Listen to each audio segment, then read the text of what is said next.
Hi there, I'm Paul Backman. I'm Director of Services at Horizons. I'd like to talk to you about a few of the major themes that we are seeing in food service at the moment, especially looking at what's going on in consumers' minds and with a particular focus on menus. Some of the major themes we're seeing these days are about value and choice. Consumers are cautious but still willing to eat out, so that fundamental desire to eat out with family, friends and colleagues remains, but more so than ever, consumers are being very careful about what they're spending their money on. One of the first themes I'd like to talk to you about is healthy eating. This is a theme that pops up all over food service as we're doing our research into what's on menus and what's on consumers' minds and looking at the market overall. As consumers, we're more concerned by the effect of what we put in our bodies has on ourselves and on our lifestyles. So notions of healthy eating, not only when we're eating at home, but also when we're eating out, is a growing trend. Operators have responded to consumer demand for healthy eating on menus in a number of different ways, primarily by launching standalone healthy concepts or by adding or tweaking existing dishes on the menus to provide a more healthy focus.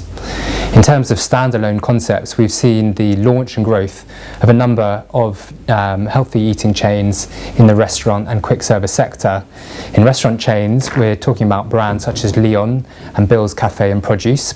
And on the quick service side, everyday snacking chains such as Chopped, Pod and Tossed.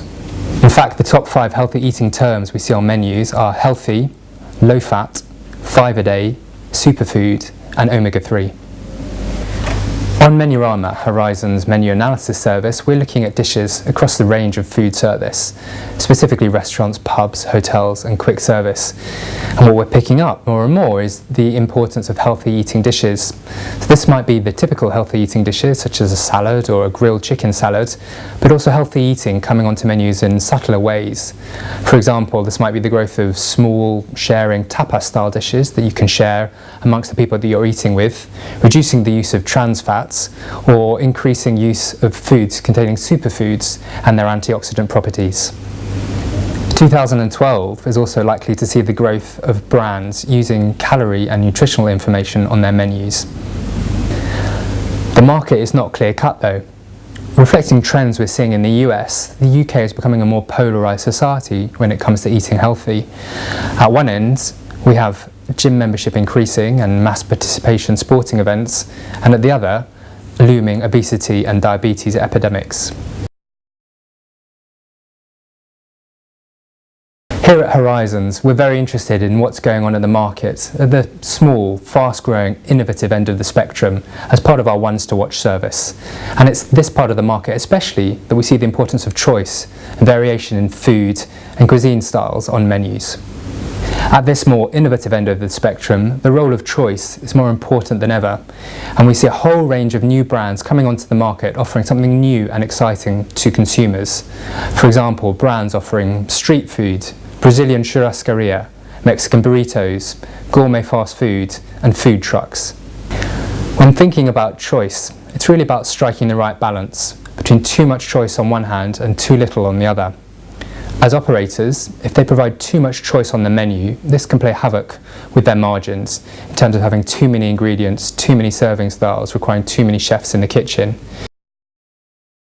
Another major theme we're seeing on the menus at the moment is the role of locally sourced produce.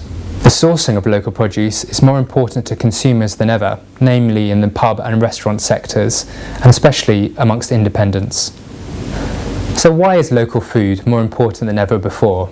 Well, when we're talking about local food, we're really talking about the distance that food has travelled between where it's grown and produced to where it ends up on our plates. This notion of field to fork and the supply chain that food goes through before it ends up on our plates.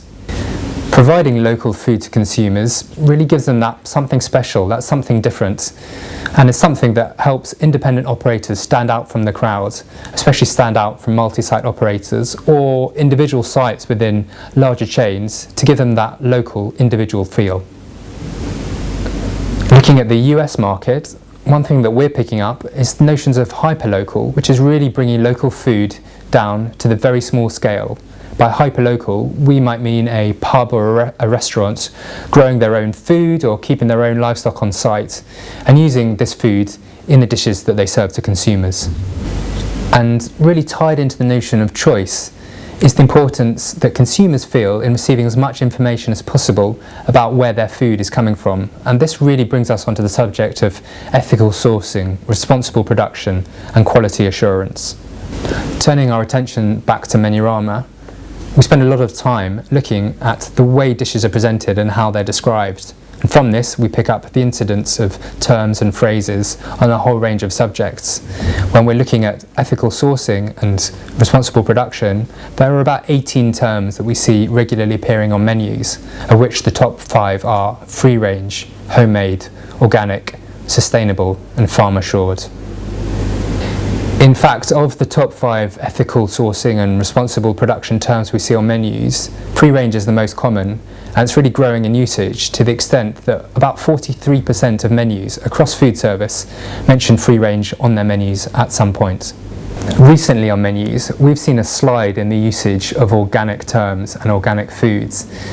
And organic foods and food purchase really took a hit during the recession, where consumers felt unwilling to pay for that premium of organic food when eating out. Of course, no discussion of food service and menus in the current climate can ever be complete without talking about the role of pricing. According to our most recent Quick Bite survey of consumers, the top 3 reasons that consumers gave for choosing to eat out a particular place were food quality at 79%, price at 70% of respondents, and cleanliness at 64%. Consumers are very concerned about price and how much they're spending when eating out and whether they can justify it, but there's really a difference between price and value. As consumers, we're looking to spend money, but crucially we don't want to appear cheap. And this is a bit of a difference that we see between food service and retail. And in retail we've seen massive growth in the cheaper end of the spectrum, brands such as Aldi, Lidl and Morrison's, where people are really counting the pennies when they're buying food for their everyday consumption. In food service, even when times are tough, we still like to eat out, but crucially, more so than ever, we like to feel like we're getting a good deal when we do so. Getting value for money means that discount vouchers are a huge feature of today's food service environment, and the usage of discount vouchers really appeals to the inner financial controller in all of us. In the past, using vouchers might be something that we sneered at, but nowadays, using vouchers is seen as a smart way to save money when eating out.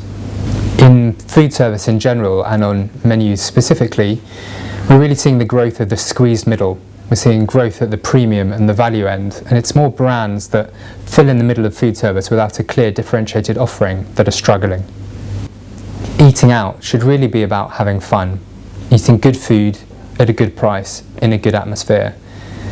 Nowadays, even though we're watching what we spend our money on, we still like to feel that we're treating ourselves, rewarding ourselves for being good in other areas of our life. And this is where the rise of affordable luxuries on menus is really a growing mini trend. So when we're talking about affordable luxuries, what we're really talking about is that small something extra, that little item on menus that makes us feel good about ourselves and rewards us for being frugal at other times.